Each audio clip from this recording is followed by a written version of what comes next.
இந்த நாளிலும் நம்முடைய தியானத்துக்கு ஆண்டவர் கொடுக்கிற வார்த்தை லூக்கா எழுதின சுவிசேஷம் 24வது அதிகாரம் 30-31 வசனங்களை மாத்திரம் பார்க்க போறோம். லூக்கா 24:30-31. அவர்களோடே அவர் பந்தி இருக்கையில் அவர் அப்பத்தை எடுத்து ஆசீர்வதித்து அதை பிட்டு அவர்களுக்கு கொடுத்தார். அப்பொழுது அவருடைய கண்கள் திறக்கப்பட்டு அவரை அறிந்தார்கள். உடனே அவர் அவர்களுக்கு மறைந்து போனார். இங்கே ஆண்டவராகிய இயேசு கிறிஸ்து மரித்தோரில் இருந்து உயிரோடு கூட எழுந்திருக்கிறார். உயிரோடு கூட எழுந்த பின்பு அன்னைக்கு சாயங்கால வேளையிலே அவருக்கு பல சீஷர்கள் இருந்தார்கள். அதுல 2 சீஷர்கள், இவங்க அப்போஸ்தலர் சொல்ல கிடையாது, பல சீஷர்கள். இவர்கள் எம்மாவு என்கிற ஒரு கிராமத்தை நோக்கி நடந்து போறாங்க. மனசோர்வு, இயேசு கிறிஸ்து மரித்து விட்டார், அவ்வளவுதான், முடிஞ்சிருச்சு, இனி அவர் இல்லை அப்படின்ற ஒரு மனநிலைமைக்குள்ள வந்துட்டாங்க. அப்படிப்பட்ட நிலைமையிலே இவர்கள் மனசோர்வோடு பேசிட்டே போறாங்க.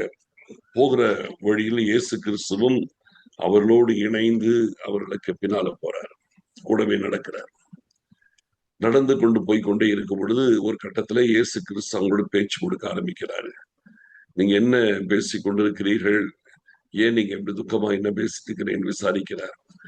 உடனே அவர்கள் இவர்தான் இயேசு என்று சொல்லி அறிய முடியாத நிலைமையிலே அவர்கள், உமக்கு தெரியாதா, இந்த நாட்களில் எருசலேமில் நடந்த காரியங்களை அறியாதபடிக்கு நீர் அந்நியரோ, அதாவது வேற ஊரில் வந்திருக்கிறீரோ, எருசலேமில் எவ்வளவு பெரிய காரியம் நடந்திருக்குது, இயேசு கிறிஸ்துவை சிலுவையில் அடைஞ்சிருக்கிறாங்க என்று சொல்லி அவர்கிட்டயே அவரை பத்தி பேசுறாங்க. தெரியாமலே எல்லாத்தையும் ஆண்டவர் கேட்கிறார். கேட்டுட்டு அதன் பிறகு அவர்களை கடிந்து கொள்ளுகிறார். தீர்க்கதரிசிகள் யாவரும் சொன்னதை விசுவாசிக்க கூடாத மந்த இருதயம் உள்ளவர்களே என்று சொல்லி அவர்களை கடிந்து கொள்ளுகிறார். அவர் கடிந்து கொண்டாலும் கூட அவர்களால் இவர்தான் இயேசு என்று இன்னும் அறிய முடியல. பின்பு அவர்கள் அந்த ஊருக்கு நேராக தொடர்ந்து நடக்கிறாங்க.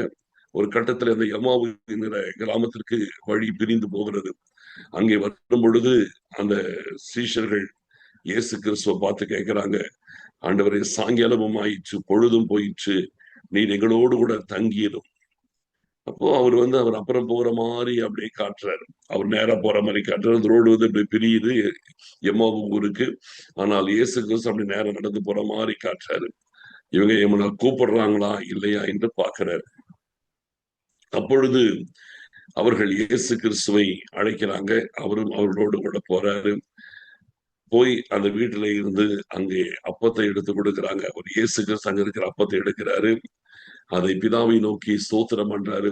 ஸ்தோத்திரம் பண்ணி அதை பிட்டு அவங்க கையில் அப்படி கொடுக்கிறாரு. அதை பிட்டு கொடுக்கும்போது அவருடைய கண்கள் திறக்கப்படுகிறது. திறக்கப்பட்ட உடனே இவர்தான் இயேசு, இவ்வளவு நேரம் நம்மளோடு பேசிட்டு இருந்தவர் இயேசு கிறிஸ்து தான், அவர் உயிரோடு தான் இருக்கிறார் அப்படின்னு அவங்க ரியலைஸ் பண்ணி அப்படி யோசிக்கும் பொழுது டக்குன்னு மறைஞ்சு அங்கிருந்து போயிடுறாரு. தான் உயிரோடு இருக்கிறேன் என்பதை காண்பித்து விட்டு மறைந்து போய்விடுகிறார். நல்லா கவனிக்கணும், இவர்கள் இயேசு கிறிஸ்துவை ஏற்கனவே பார்த்தவங்க தான், நேர்ல பார்த்தவங்க, தெரியும். இயேசு கிறிஸ்துவ நேருக்கு நேர் பார்த்திருக்கிறாங்க, நேருக்கு நேர் அவர்கிட்ட பழகி இருக்கிறாங்க, இயேசு கிறிஸ்துவோடு கூட இருந்திருக்கிறாங்க. இப்படிப்பட்டவர்களுக்கே இப்பொழுது இயேசு கிறிஸ்து மரித்தோரிலிருந்து எழுந்த பிறகு இவர்தான் இயேசு என்று சொல்லி அவர்களாலே உணர்ந்து கொள்ள, அறிந்து கொள்ள முடியல. உயிர்த்தெழுந்த இயேசு கிறிஸ்துவை மாம்சத்திலே பார்க்கும்போது அவர் இருந்த தோற்றத்தை வைத்துக் கொண்டு பார்க்கும் பொழுது உயிர்த்தெழுந்த இயேசு கிறிஸ்துவை அவர்களால் அடையாளம் காண முடியல. இது ஒரு சம்பவம் மட்டுமல்ல. இயேசு கிறிஸ்துவை தோமா கூட விழாவிலே காயத்தை பார்த்தாதான் நான் நம்புவேன் என்று நிற்கிறான். அவர் நிற்கும் போது கூட அவனுக்கு காயத்துல காட்டி தன்னை விளக்குகிறார். அது மாத்திரமல்ல, திபேரியா கடற்கரையிலே பேதுருவின் தலைமையில இன்னும் 6 சீஷர்கள் மீன் பிடிக்க போன இடத்திலும் இயேசு கிறிஸ்து நிற்கும் பொழுது அவர்தான் இயேசு என்று சொல்லி யாராலும் அறிந்து கொள்ள முடியல. யோவான் தான் கொஞ்ச நேரம் கழிச்சு ரெகக்னைஸ் பண்றான், அவர் கர்த்தர் என்று சொல்லி சொல்வோம். மற்றபடி யாருக்குமே அவர் இயேசுன்னு தெரிய முடியல. அப்ப இருந்து என்ன தெரிகிறது என்றால், ஆண்டவரை அறிந்தவர்களாய் இருந்தாலும் கூட, ஆண்டவருடைய காரியத்தில் அவரை பார்த்தவங்களாய் இருந்தாலும் கூட, இவர்களுக்கு இயேசு கிறிஸ்துவை அறிய முடியாத ஒரு நிலைக்குள் இருந்து விடுகிறார்கள். இன்னைக்கு நிறைய பேர் ஆண்டவரை அறிந்திருக்கிறோம் என்று சொல்லுகிறார்கள். ஆண்டவரை அறிந்திருக்கிறோம் என்று சொன்னாலும் தங்களோடு கூட இருக்கிற ஆண்டவரை, அனுதின வாழ்க்கையிலே தங்களோடு கூட இருக்கிற ஆண்டவரை அறியக்கூடாமல் இருக்கிறார்கள். ஆண்டவர் அறிஞ்சவங்க தான், இந்த சீஷர்கள் ஆண்டவரை அறிந்தவங்க தான், இவரோடு பழகினவங்க தான், இவரோடு பேசினவங்க தான், இவரோடு உட்கார்ந்து சாப்பிட்டவங்க தான், இவரோடு கூடவே இருந்தவங்க தான். ஆனால் அவர் இப்ப கூட வந்து இருக்கும் பொழுது அவர் அறிய முடியல, அவரை அறியவே முடியல. அப்ப நல்லா கவனிக்கணும், ஆண்டவரை அறிந்திருக்கிறோம், நான் ரட்சிக்கப்பட்டிருக்கிறேன் என்று சொன்னவங்க கூட பல நேரத்தில் ஆண்டவர் தங்களோடு கூட இருக்கிறதை அறிய முடியாத நிலைமையில் இருக்கிறோம். அவர் கூட இருக்கிறதை உணர முடியாமல் நம்ம புலம்பி தவிக்கிறோம். கூட இருக்கிறதை உணர முடியாமல் அவிசுவாசமான வார்த்தைகளை பேசுகிறோம். அவர் கூட இருக்கிறதை உணராமல் நம்ம சந்தேகத்தோடு, அவிசுவாசத்தோடு, பயத்தோடு, திகிலோடு பேசுகிறதான நிலைமையில நிறைய தெய்வ பிள்ளைகள் போய்விடுகிறார்கள். நல்லா கவனிக்கணும், இயேசு கிறிஸ்து கூட இருக்கிறதை ஏன் இவர்களால் உணர முடியலன்னா, அது வரைக்கும் அவர்கள் கண்ட மாம்சத்துல பார்த்த இயேசு கிறிஸ்து வேற, இப்பொழுது உயிர் தெழுந்த இயேசு கிறிஸ்து வேற. இப்ப இயேசு கிறிஸ்து வேற மாதிரி இருக்கிறார். இப்ப இவரை எப்படி அறிவது? உயிர் தெழுந்த இயேசு கிறிஸ்துவை எப்படி நாம் அறிந்து கொள்வது? எப்படி நாம் அவரை பார்ப்பது? எப்படி அவர் நம் கூட இருக்கிறார் என்பதை உணர்வது? எப்படி அவர் நம்மோடு பேசுகிறதை உணர்வது? எப்படி அவரோடு கூட இருக்கிற ஐக்கியத்தில நாம் தெளிவாய் அவர் கூட இருக்கிறதை நாம் அறிந்து கொள்வது? இதற்கெல்லாம் ஒரே ஒரு வழி என்னன்னு கேட்டீங்கன்னா, அவர் அப்பத்தை எடுத்து பிட்டு கொடுக்கும் பொழுதுதான் இங்கே கண்கள் திறக்கப்படுகிறது. அப்பத்தை எடுத்து விட்டு கொடுக்கிறார். இன்னைக்கும் நிறைய தெய்வ பிள்ளைகளின் வாழ்க்கையிலே ஆண்டவர் கூட இருக்கிறதை உணர முடியவில்லை, ஆண்டவர் கூட இருக்கிறதை தெளிவாய் அறிய முடியவில்லை. அதை அறியாமல் புரியாமல் அவங்க அவிசுவாசத்திலும், பயத்திலும், குழப்பத்திலும், தடுமாற்றத்திலும் இருக்கிறதற்கு காரணமே கூட அவர் இருந்தும் இருக்கிறதாக அவர்களால் உணர முடியாது இருக்கிறது தான் காரியம். இன்னைக்கு சொல்லுகிறேன், நம்மளோடு கர்த்தர் 24 மணி நேரமும் கர்த்தர் கூட இருக்கிறார். ஒவ்வொரு நேரத்திலும் அவர் கூட இருக்கிறார். ஒவ்வொரு நேரத்திலும் அவர் நம்மோடு கூட இருக்கிறார். அதை நம்ம உணர்ந்தது கிடையாது. சூழ்நிலைகளால் நம்ம சூழப்படுகிறோம், பிரச்சனைகளால் நம்ம மறைக்கப்படுகிறோம், பலவிதமான காரியங்களால் நம்மை நாமே அதில் தனிமைப்படுத்திக் கொள்ளுகிறோம். ஆண்டவரோடு கூட நாம் இணைக்க முடியாதபடிக்கு இவைகள் எல்லாம் நம்மை பிரிக்கிறது. ஆண்டவரோடு கூட இணைய முடியாதபடி பிரிக்கிறது. அவன் நம்ம கூட இருந்து உணர முடியாதபடி செய்து விடுகிறார். அப்ப இதற்கெல்லாம் ஒரே ஒரு தீர்வு என்னன்னா, அவர் அப்பத்தை பிட்டு கொடுக்க வேண்டும். ஒவ்வொரு நாளிலும் தெய்வ பிள்ளைகள் வேத வசனமாம் அப்பத்தை நீங்கள் எவ்வளவுக்கு எவ்வளவு ஆண்டவருடைய கரத்திலிருந்து வாங்குகிறீர்களோ, அதுதான் அவர் உங்க கூட இருக்கிறதையும் அவர் உங்களோடு செயல்படுகிறதையும் உங்களுக்கு வெளிப்படுத்தி காட்டும். வேத வசனத்தின் வெளிச்சத்தில் நடக்க வேண்டும். ஒவ்வொரு நாளிலும் தெய்வ பிள்ளைகள் தேவனுடைய வார்த்தையை வாசிக்க, ஜெபிக்க, அவருடைய வார்த்தையினால் நிரப்பப்பட, அவருடைய வசனத்தினால் ஒவ்வொரு நாளிலும் நிரப்பப்பட்டு இருக்க கர்த்தர் தாமே ஒவ்வொருவருக்கும் கிருபை செய்ய வேண்டும். நம்ம ஆண்டவரோடு கூட நம்ம எவ்வளவு கூட அவருடைய வார்த்தைகளை வாசிக்கிறோமோ, அவருடைய வார்த்தைகளை தியானிக்கிறோமோ, அவருடைய வார்த்தைகளால் நிரப்பப்படுகிறோமோ, அவருடைய வார்த்தையை நம்ம விசுவாசிக்கிறோமோ, அந்த அளவுக்கு கர்த்தர் நம் கூட இருக்கிறதை நம்மால் உணர்ந்து கொள்ள முடியும். அவருடைய வார்த்தைகளை விடுறதுனால தான், அப்பத்தை நம்ம வாங்காம இருக்கிறதுனாலதான் நம்முடைய வாழ்க்கையிலே ஆண்டவர் கூட இருந்தும் அறிய முடியாத நிலைமைக்குள் போய் விடுகிறோம். உலக கவலைகள் சூழ்ந்து விடுகிறது, பிரச்சனைகள் சூழ்ந்து விடுகிறது. அதுக்கு காரணம் அவர் அப்பத்தை இன்னும் பிட்டு கொடுக்காமல் இருக்கிறது தான் காரணம். நம்முடைய வாழ்க்கையில் ஒவ்வொரு நாளிலும் வேத வசனத்தை கிறிஸ்துவனிடத்திலிருந்து கேட்டு வாங்க வேண்டும். ஒவ்வொரு நாளிலும் வேத வசனத்தை நம்முடைய வாழ்க்கைக்காக நம்ம படிக்கணும். நம்முடைய தனிப்பட்ட ஆவிக்குரிய வாழ்க்கைக்காக, நம்முடைய பரிசுத்த வாழ்க்கைக்காக, நம்மை ஆவிக்குரியவர்களை நிறுத்துவதற்காக, நம்மை கர்த்தரை தேடுகிறவர்களை நம்ம நிறுத்துவதற்காக ஒவ்வொரு நாளிலும் நாம் வேத வசனத்தோடு நம்முடைய வாழ்க்கை இணைக்கப்பட்டிருக்க வேண்டும். ஒவ்வொரு நாளிலும் தேவனுடைய வார்த்தையானது நம்முடைய வாழ்க்கையோடு இணைந்திருக்க வேண்டும். அந்த வார்த்தை தான் நம்முடைய வாழ்க்கையோடு இணைந்து நம்முடைய ஆவிக்குரிய கண்களை திறக்கக்கூடியதாக இருக்கிறது. நம்முடைய ஆவிக்குரிய கண்கள் திறக்கப்பட்டோம், மாம்ச கண்கள் திறந்திருக்கிறது. ஆனால் இயேசு கிறிஸ்து கூட இருக்கிறதை உணர முடியவில்லை. நமக்கு ஆவிக்குரிய கண்கள் திறக்கப்பட்டால்தான் ஆண்டவர் நம் கூட இருக்கிறதை நம்மால் உணர முடியும். நமக்கு ஆவிக்குரிய கண்களை திறக்க வைக்கிறது.